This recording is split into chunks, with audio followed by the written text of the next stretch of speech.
Worth, Texas, a wonderful city for natives and tourists alike. Come with us as we dive into the cultural, educational, and good old times that is Fort Worth.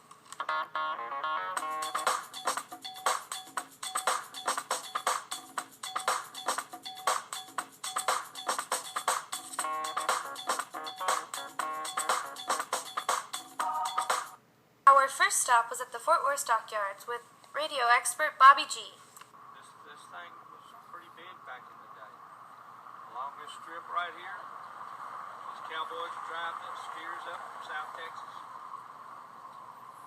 And they get paid off and they go up to the other end and gamble, spend their money on women and stuff like that.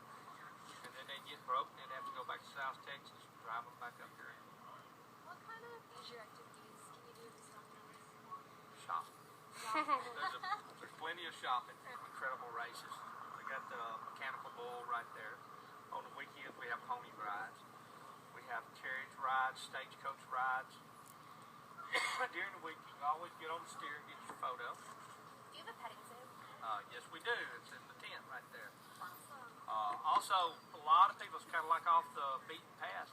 But if you go down to our stables down there, we have the finest stables in the world. Last week we had the Budweiser horses in. We've had all three teams of the Budweiser horses in here in the last year. We have horseback riding, rides along the old Chisholm Trail. You go over to River Ranch. You know where River Ranch is? Along the Trinity River. They have the Pawnee Bill Wild West show here on the weekends and the rodeo every Friday and Saturday night. We got Billy Bob's Texas right behind this building here, and all the honky tonks. There's a lot of talented people come down here and sing, play music. We have a cattle drive here, which is the big attraction here that happens twice daily at 11:30 and 4 o'clock. Do you think that the Stockyards has impacted the community economy? Absolutely, and it impacts the communities around here. Like the Grapevine train comes in here. You heard the train that come in just a while ago. They bring a lot of business in here, and it's economically, when Jerry has the football games over in Arlington, they all come over here to the Stockyard. So it's like a tourist site. Yeah, and everybody wants to be a cowboy, whether they say it or not. You just got to be brave enough to put the cowboy hat on.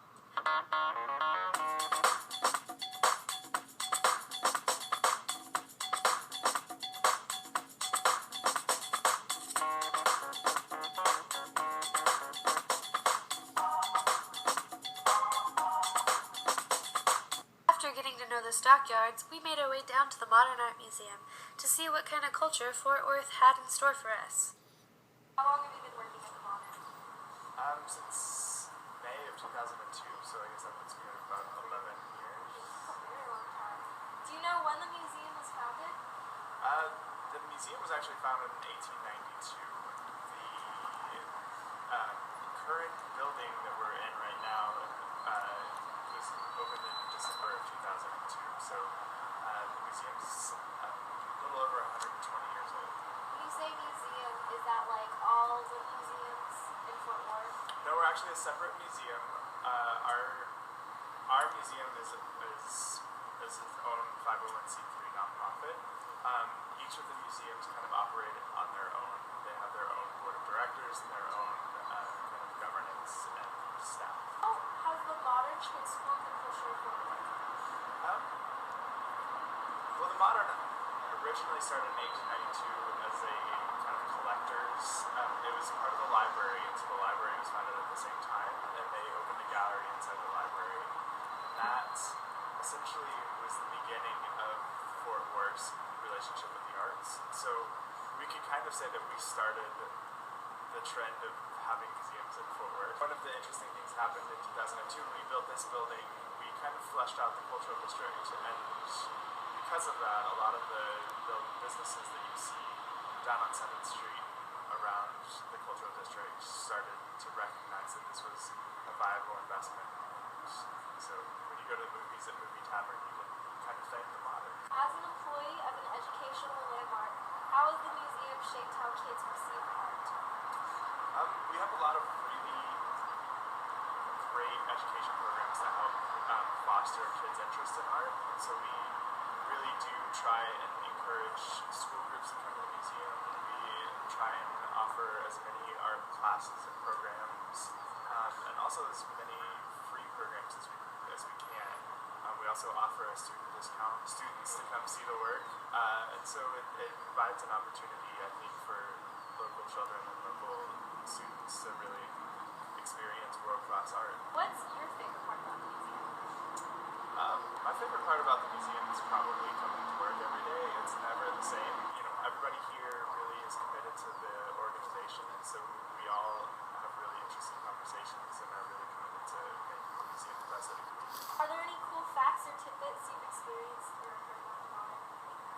It was really neat to meet Chuck Close. He's a portrait artist. He's spectacular.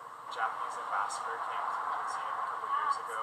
We've had dignitaries. And it's just an interesting place to work. So, the museum is seen as a beacon for education. Do you feel like you've impacted your community positively? I really do. I think that because of our education department, they have a very strong commitment to really engaging and providing very in-depth and valuable programs. And so, without that, I don't think that the arts community would have as much resources. Especially in Fort Worth, the kind of programs that we provide really provide a service to others. So.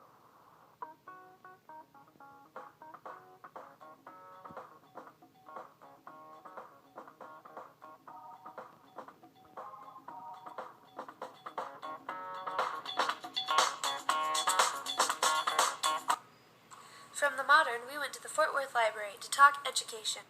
When was the Fort Worth Library founded? Well, the Fort Worth Library Association was founded in 1892. It was founded in the home of a woman named Jenny Schuber, who later became a librarian for the Fort Worth Library. How has the library transformed the culture of Fort Worth? And one thing that we have done has sort of transformed the culture. First of all, we've increased literacy. That's an obvious answer. We've increased literacy here.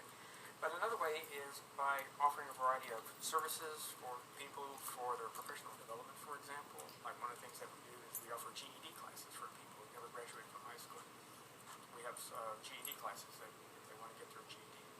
Or we offer free computer classes here. We have a facility called the E-Skills Center, which is out in Fort Worth. It used to be the Meadowbrook branch. But we have all kinds of services there for people who want to get a jump start on their career. So that's one way we transform the culture. So, as an employee of an educational landmark, how has the library shaped the education of kids through the years? And what programs? Well, one thing that they do is, of course, they promote early literacy. And one way to do it is they offer something called story time at the Children's Library.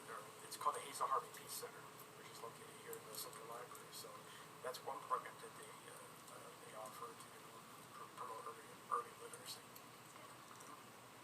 All right. What is your favorite part about the library? My favorite part of the library are the old photographs.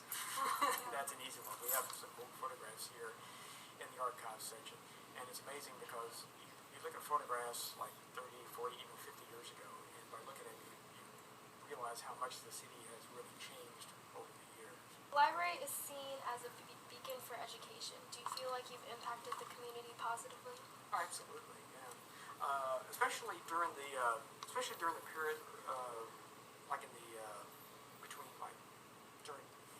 let's say around 2008. That's when the economy started falling apart. For example, people were getting laid off, and all of a sudden, people have discovered not just the Fort Worth Library, but public libraries in general. For example, discovered, hey, we have all these resources available.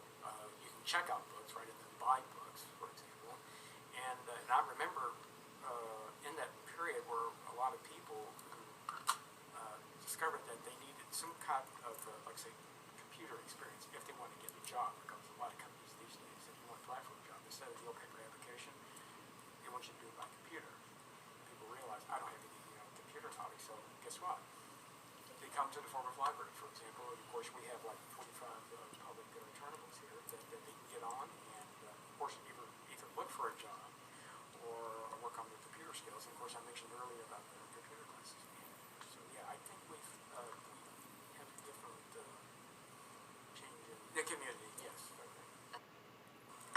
this talk on education, we went down to the children's section of the library for some much-deserved story time. Once upon a time, there lived a little girl named Goldilocks who was very, very good.